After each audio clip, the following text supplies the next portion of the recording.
That's why Zillow is being sued right now in a class action suit, because the Zestimates are always 10% below what the list price is.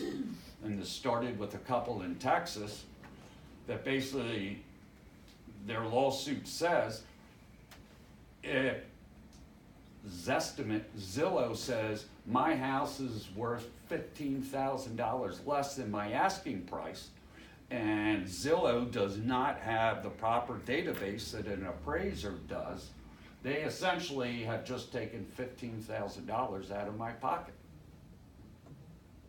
Not only that, but just as Gary Keller and all of us have predicted, if you've noticed, Zillow is now trying to get into buying and selling real estate. If you've noticed, they're doing this thing now where you can do offers on Zillow, and they are trying to put themselves between us and the client.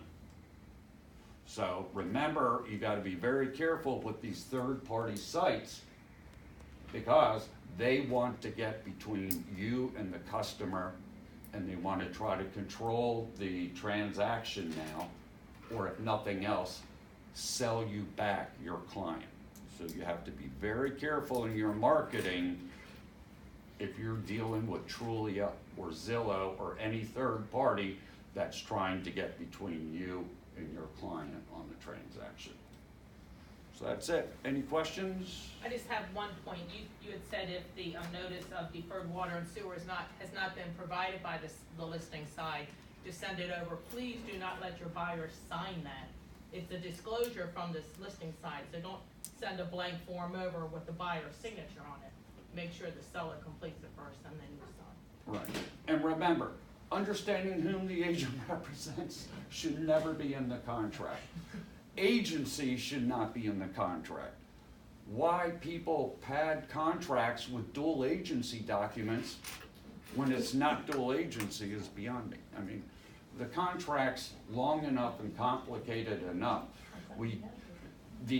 Remember, the law changed last October that when your buyer signs buyer agency or your seller signs listing contract, that establishes agency. And that is confidential.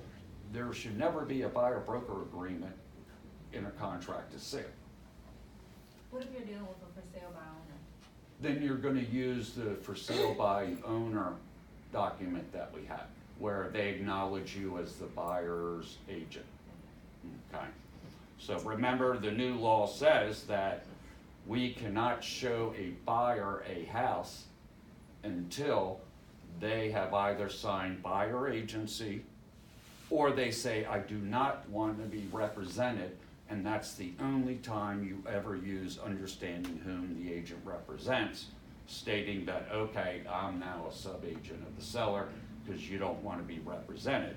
But once again, who would run around showing a buyer you've never met a house, not knowing if they're even qualified? Because as you know, the listing agent and the seller is assuming only qualified buyers are going through the house. So please, God, take all the agency out of the contract. So somehow, I don't know, I missed the memo, but we no longer have to have the dual agency in there, even though it's not a dual agency?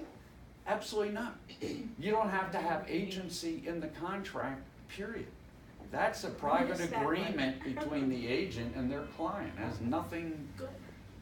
it should never be in the contract. It has nothing to do with the agreement between the buyer and the seller. Good. Very simple. Okey-doke. All right, thank you all. Thanks, Monty.